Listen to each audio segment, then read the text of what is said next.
Hi, how are you guys? Welcome back to my channel. This is Weekend. I'm so happy to be back and I miss you guys so much. And buat kalian yang baru datang ke channel aku mau ingetin kalian supaya kalian jangan lupa subscribe karena aku update video menarik setiap minggunya.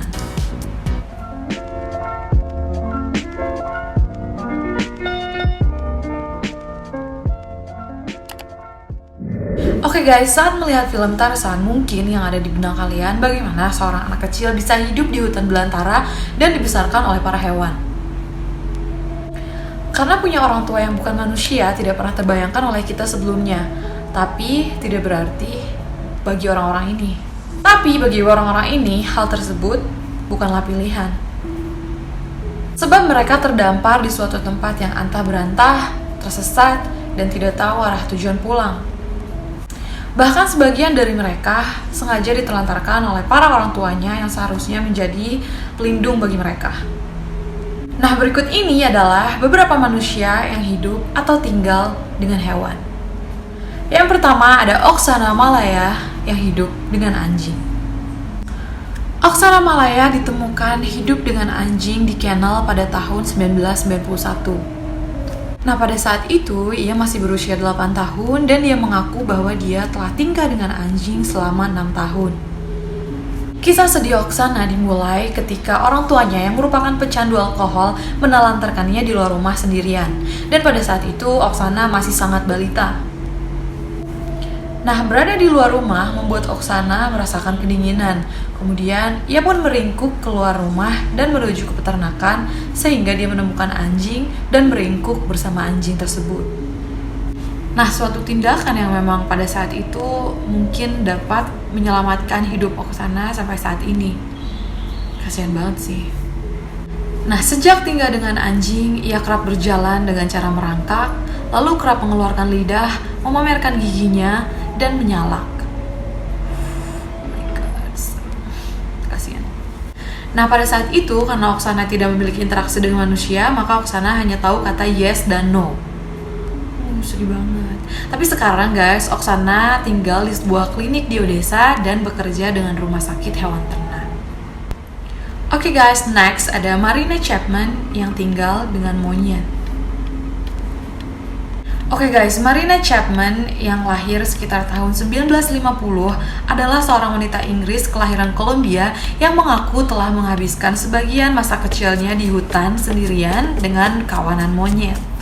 Nah, Chapman menyatakan bahwa ketika dia berumur 4 tahun, dia diambil dari desanya dan dilepas untuk alasan yang tak ia mengerti. Perempuan itu lalu menghabiskan beberapa tahun berikutnya bersama kawanan monyet sampai pemburu menyelamatkannya. Nah, pada saat itu, Chapman sama sekali tidak bisa berbahasa manusia.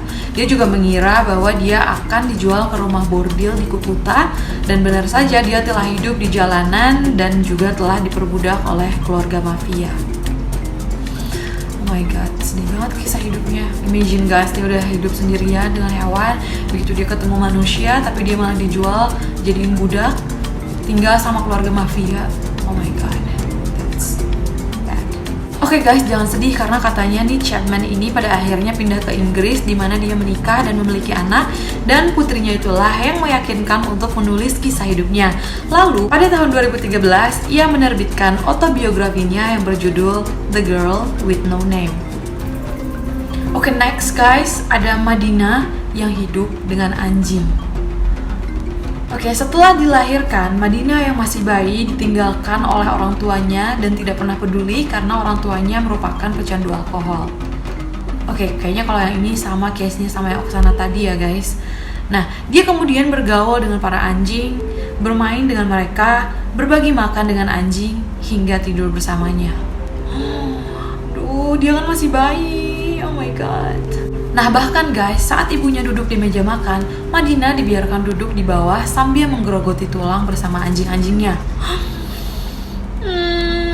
Kemudian, kejadian itu berlangsung hingga Madina berusia 3 tahun. Saat ditemukan petugas kesehatan, Madina berjalan merangkak dan hanya bisa mengeram. Sedih banget sih. Next, ada Samdeo yang hidup dengan serigala. Nah, tidak diketahui dengan pasti bagaimana asal-usulnya anak ini dapat ditemukan di tengah hutan di India pada tahun 1972. Nah, pada saat ditemukan, umur anak tersebut masih sangat balita, yaitu umur 4 tahun. Nah, tingkah lakunya juga sangat beringas karena dia dibesarkan oleh serigala. Nah, dia suka berburu ayam dan memakannya mentah-mentah layaknya seorang serigala. Kulitnya pun gelap, giginya tajam, kuku yang panjang, dan rambut yang kusut. Dia tidak bisa berbicara satu kata pun bahasa manusia. Antara serem dan kasihan sih, tapi lebih ke kasihan juga sih, siapa yang tega menelantarkan anak kecil yang ditemukan itu baru berusia 4 tahun. Imagine, kita nggak tahu dia berapa tahun waktu ditinggalin di hutan itu sendirian dengan serigala. Kalau aku sih kayak, emang serigala itu baik juga sih kok dia bisa nggak makan bayi itu ya. Emang bukan serigala pemakan manusia atau apa, karena di film-film kan banyak tuh ya serigala yang mereka makan manusia. Oke guys, next ada Sujit Kumar yang hidup dengan ayam. Sujit berusia 8 tahun ketika ia ditemukan berjalan sambil mengapakkan tangannya layaknya seekor ayam. Oleh orang tuanya, ia dikunci di dalam kandang ayam tanpa alasan yang jelas. Saking lamanya bergaul dengan ayam, perilaku Sujit pun cenderung mengikuti seperti mematuk makanan, meringkuk di dalam kandang, dan membuat suara kokok seperti ayam. Saat ditemukan, bahkan kuku-kukunya sudah mulai runcing dan sangat sulit untuk memegang sendok. Oh my god, kenapa sih ada orang tua sejahat itu guys? Aku gak habis pikir deh, sumpah. Next, ada Marcos Rodriguez yang juga hidup dengan serigala. Marcos baru saja berusia 7 tahun ketika ia dijual ke penggembala kambing. Setelah kematian si penggembala kambing itu, ia akhirnya hidup dengan serigala di Sierra Morena selama 11 tahun. Dia mengklaim bisa bertahan hidup selama itu karena diadopsi dan diberi makan oleh para serigala. Pada usia 19 tahun, ia akhirnya ditemukan oleh tim Guardia Civil dan dibawa dengan paksa ke desa kecil Funcaliente di mana ia akhirnya menjalani kehidupan normal dan beradab. Finally. Sebuah film dokumenter tentang kisah hidupnya yang luar biasa bahkan telah dibuat. Dan kini memberikan ceramah untuk anak-anak di sekolah untuk mengajarkan segala sesuatu tentang serigala.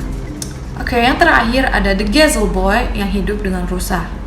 Oke, pada tahun 1960, Jean-Claude Auger, seorang antropolog dari negara Basque, sedang menjelajah Spanyol Sahara ketika ia menemukan anak laki-laki di tengah kawanan rusa. Nah, anak itu berlari dengan sangat cepat dan dia baru bisa ditangkap oleh kawanan jeep militer. Nah, meski bertubuh kurus, anak itu begitu kuat dan terlihat fit dan mempunyai otot seperti baja. Nah, anak itu pun berjalan secara merangkak dan kadang-kadang berdiri tegak. Nah, Auger pun berasumsi bahwa ia ditinggalkan atau hilang sekitar usia 7 atau 8 bulan saat belajar untuk berdiri. Nah, selain berlari sangat cepat, anak itu pun biasa mengejangkan otot, kulit kepala, hidung, dan telinga seperti kawanan rusa. Ia tak seperti kebanyakan anak-anak yang hidup liar yang pernah tercatat. Anak rusa ini tidak pernah jauh dari sahabat liarnya itu. Mungkin mereka udah soulmate kali ya guys. Ya, mungkin dia udah terlalu lama hidup dengan rusa dan merasa bahwa rusa-rusa itu adalah keluarganya dia, and that's why dia nggak mau jauh-jauh dari rusa itu. Atau mungkin karena dia udah biasa hidup dengan rusa-rusa itu sejak dia kecil, so he feels safe whenever he stay beside them. So, ya, mungkin. Nah, itu dia tadi guys beberapa kisah tentang anak-anak yang ditinggalkan oleh orang tuanya, kemudian mereka hidup dan tinggal atau dibesarkan oleh hewan. Ya, cukup sedih. Maka dari itu, kita yang masih punya orang tua yang memang kita diurus dengan baik, kita dibesarkan dengan layak, kita harus sangat-sangat bersyukur dan kita harus sangat menghormati kedua orang tua kita. Nah, sekarang I dare you guys to take your phone and call your parents or text them, tell them that you love them so much, and ya, kok jadi kayak video-video motivator gitu ya guys. Ya pokoknya gitu deh guys, intinya kalian harus bikin orang tua kalian bangga dengan kalian, bikin mereka happy, oke? Kalau kalian bisa bantu orang tua kalian, bantulah orang tua kalian, bikin mereka bangga. Intinya itu sih, balik lagi bikin mereka bangga. Tapi memang ya itu tujuan kita sebagai seorang anak. Oke guys, sampai juga kita di akhir video. Thank you so much buat kalian yang udah nonton video aku dari awal sampai akhir. And if you guys have any question, video suggestion, requested video, leave a comment down below. Don't forget to like and subscribe my YouTube channel. Ring the notification bell so you guys get updated every time I have new videos. I love you guys so much. I will see you in the next video.